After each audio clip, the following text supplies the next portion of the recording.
You see, I've wanted to talk about this for a very long time, but parati ko siyang pinopostpone because I really don't know how to talk about it. Kasi nga naman, I might get misunderstood and people might have the wrong idea of why I am making this vlog. And when I first started this channel, I wanted to talk only about the positive things about what's happening here. I mean, don't get me wrong, there's so many positive things and good things that are happening here in the province right now. Tawi-Tawi has been growing at a rapid pace, and that's considering galing tayo sa pandemic. And that topic deserves its own vlog, so I promise to be making another vlog about Tawi-Tawi's progress in another episode. But for now, let's go back to the topic at hand.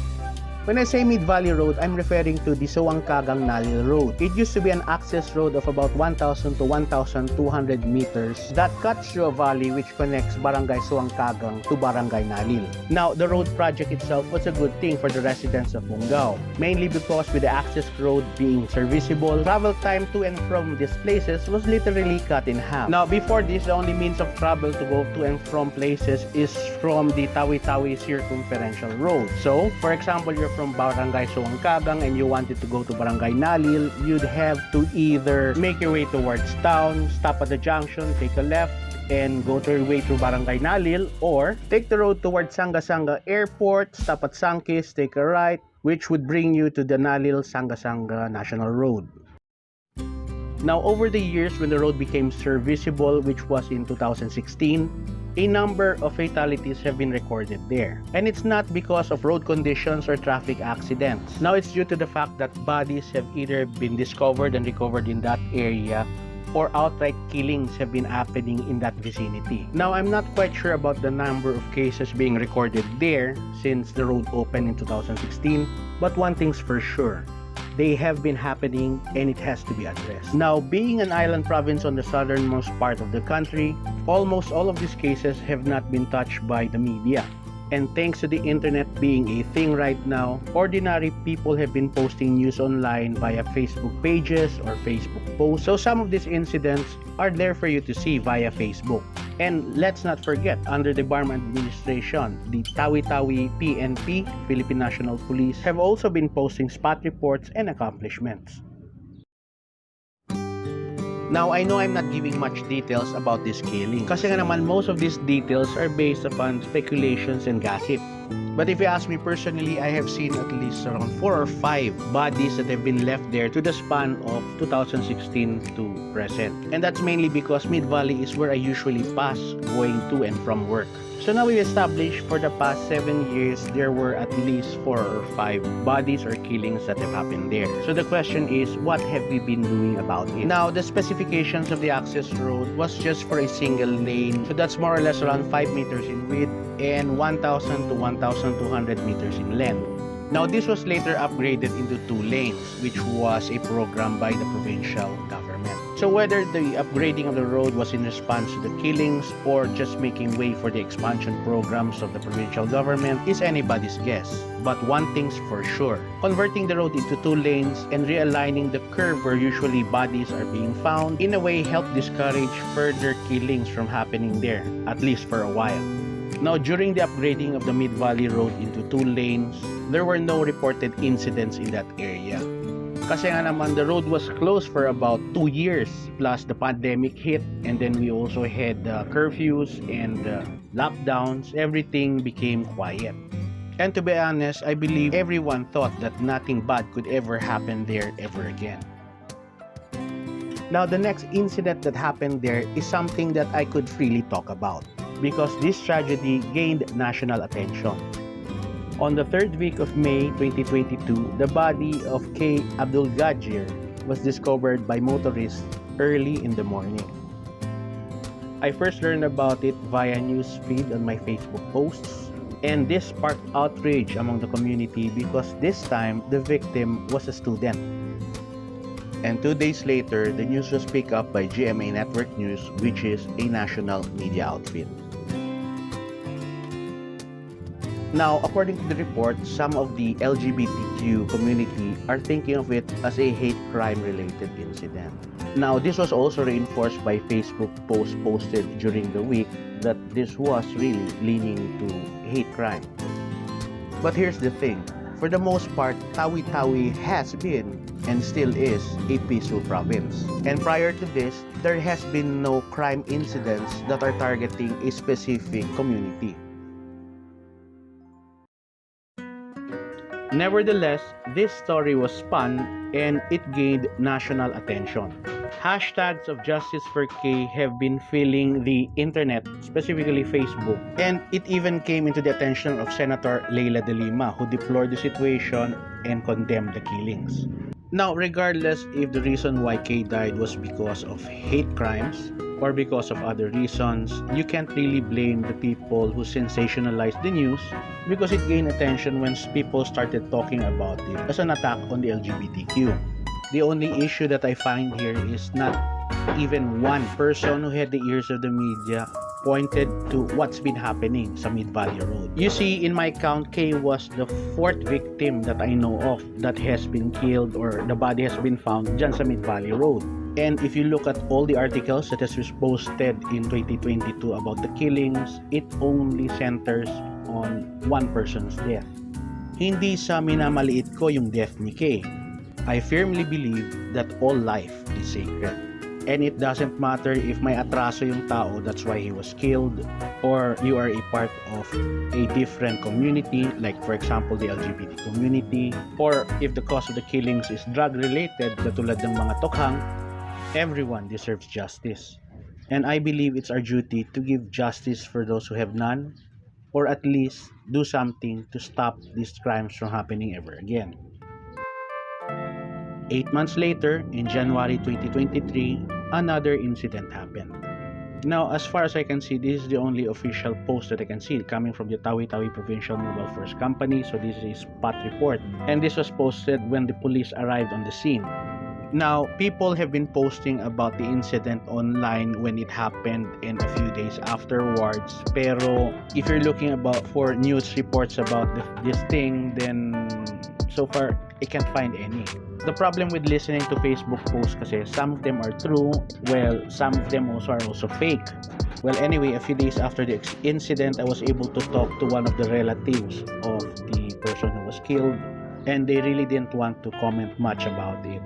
Kasi nga naman, during this time, so many speculations have been going out and so many mga haka-haka, not only via posts but also by people talking around the streets. And like any gossip, well, you know, some of them hindi maganda yung mga stories. And anyway, what I can say about this, medyo bata pa yung victim and he is also a student in one of the schools dito.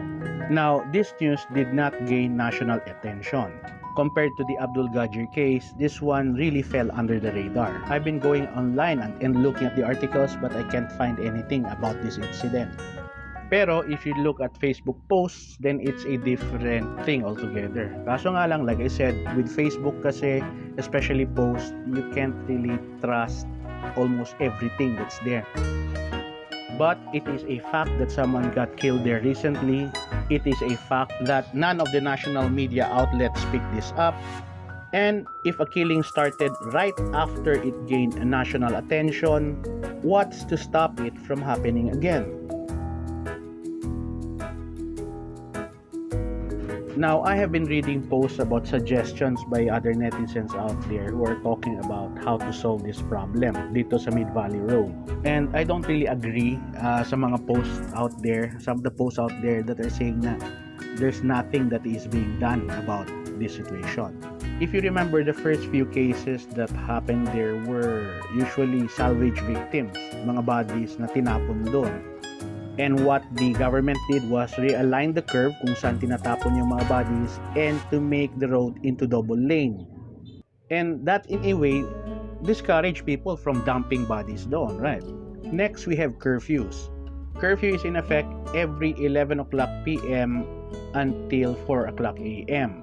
Now, some people are complaining that curfews are unconstitutional and it should not be implemented because, especially now, kasi wala na yung pandemic, but curfew helps Kasi nga, how can you convince someone to go sa Mid-Valley late at night if there is a curfew in effect?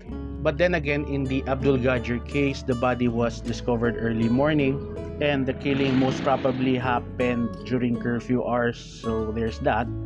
But I still believe in a small way curfew helped in curbing itong mga killings. Now, one of the most popular suggestions that people are posting online is the installment of street lights dito sa Mid-Valley Road. Now, that's a good idea in a way. Kaso lang, we're talking about putting solar street lights sa daan na hindi gaano dinadaanan ng mga tao paggabi. I mean, just ask anyone here. Pagdating ng 8 or 9 o'clock, wala nang gustong dumaan sa Mid-Valley Road. And it's not only because of the killings that could possibly happen there. There are talks of, may mga multo doon. And I remember one time, there's this crazy person who sleeps every night doon sa road, some part of the road dyan sa Mid-Valley Road, na nambabato. And I remember this clearly. It's because my wife was the one who actually told me this. She was driving her motorcycle going home. It was around 6:30 to 7 o'clock in the evening. Tapos pagdaan niya dun sa tabi ng loko-loko, dun sa tabi ng daan, and nambato siya. So anyway, installing street lights doon, especially now na konti pa lang yung tao, would only leave it open to people vandalizing the street lights, nanakawin or babasagin. So I don't think it's a good solution, maglalagay ng street lights doon. Another popular suggestion that people have been suggesting is maglagay ng kampo ng Marines doon sa Mid-Valley, sa Kial. Now, this one seems like a good idea, don't get me wrong, but here's the thing. Yung armed forces natin kasi deal with external threats and never domestic. So, one classic example was the thing that happened dun sa Kalye Visaya. I think that was around 2013, 2012, 2013, where nagkaroon ng shooting incident, tapos it was a sniper that was involved, and then hindi kaya ng PNP, so the mayor had to ask for help sa Marines to come in and solve the problem. Now, after the go signal, saka lang nakapasok yung mga Marines to neutralize nga the problem. Now, I could be wrong, but I believe that army camps would be built outside populated areas. And Mid-Valley Road located between Barangay Pasyagan and Barangay Nalil, I don't think it's a viable option din. Besides, private property yung mga lupa dito sa Mid-Valley, the side of the road, and hindi siya government owned. Now, another option also would be to put the police force doon sa Mid-Valley. Now, that seems to be a good idea actually. For that to happen, you need someone to donate part of the land dyan sa Mid-Valley and then draft a project to make a quarters there. From what I hear is we have these K9 units coming. So why not, di ba? Put the K9 headquarters doon mismo sa Mid-Valley. So by doing that, you would have police visibility. The K9 unit would have their own quarters, and well, everyone's happy. But for that to happen, you'd still be needing someone to either donate their land dyan sa Mid-Valley or to sell it at government price. Tapos gagawa ng project para mapatayo yan. Now, aside from that, one thing I'd like to add is we have to be much more aggressive once it comes to postings, especially concerning mga crime incidents dito sa province. You see, now we are in an age of the internet. And though it is commendable that ordinary citizens are posting news online, there are some people who are posting outright lies and fake news. And out of all these posts, the only way for you to verify if the news is real, if it is posted by someone or a page or a group that you know has the authority to post it. Take, for instance, this topic, these killings that are happening in Mid-Valley. The only time that I could really talk about it as fact is when it is picked up by a news media outfit, which is like GMA Network News or other official pages like the Tawi-Tawi PNP. Now, the PNP is doing a good job kasi nga if they make spot reports, and if they make arrests, then they also post it online. The problem is it's very hard for you to read up on all of this. For example, if you're looking for the case of K, so you would see post na on the day that it happened, this is what happened, this is what they posted. And then as for follow-ups naman, then it's very hard for you to find out what's already happening to the case. Kasi nga, there are no threads, it's only posts, so you have to check the post one by one. For example, the Abdulgajir case is already close to a year, and I'm having a hard time. No, it's very hard for us to look for updates if everything is there, and then mahina pa yung internet dito. So, we don't really know what really happened or what's happening right now sa case. I really hope and pray that the case is already closed and the ones who killed the victim is already in jail. I really wish that this happened this way, but I'm not really sure what really happened. So what I'm suggesting by being aggressive is, every details concerning cases that are happening here to be easy for people to read, so at least they know that justice has been done and something is being done about it. Because if someone did the crime, tapos in a few weeks or months or days, nahuli sila, and then articles are coming out about kung ano yung parusa nila, and these are the things that's going to happen if you get caught, then I'm sure many people would have second thoughts about doing crimes like this. Because now they know, in doing something like this, then crime does not pay. Sooner or later, mahuhuli ka, and yung parusa is severe. So if you ask me, then I think that's the two best things that we could do for now.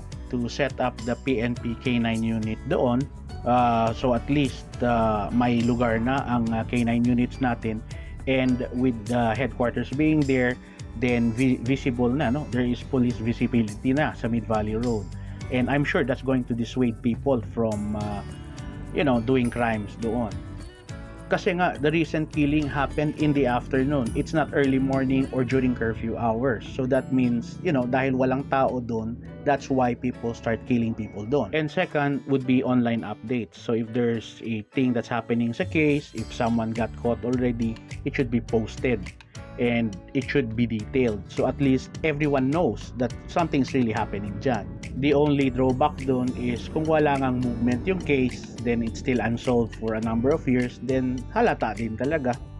Pero if the government is trying to be transparent in how it deals with the problems in the province, then I don't see it's a problem. Kung walang accomplishment, then wala. Let people know that, the case is still unsolved until now. And who knows, when people know that, the case is still unsolved, maybe someone might come and step forward and help solve the case. So this is close to 18 minutes and I know mahaba na yung topic. So I just wanted to talk about the Mid-Valley killings nga that's happening here. Kasi nga, I really believe that if nothing's going to be done about it, magiging problema talaga yan in the future. Again, I talked about this just to inform everyone, at least everyone's aware about what's happening. And if someone in authority is listening to this, hopefully the views that I have here would help create a possible solution dito sa Mid-Valley. I know there are other places or shootings or killings that are happening in different parts of Bongao, but the Mid-Valley Road seems to be the place na maraming incidents that is happening talaga, and we should address it kaagad. Because it is a problem. And now we have 2 cases of kids, of students being killed there. And I believe it's something that we have to address. So thank you guys for listening. I know this episode has become more of a podcast than a vlog, but I just wanted to say a few things out there. I pray that the victims and their families find justice soon, if not yet. And thank you for listening. If you like the video, please don't forget to hit the subscribe button and hit that notification bell for you to stay updated in any other future content. Once again, this is Jeff from Early Morning Thoughts, and I'll see you guys in the next video or vlog.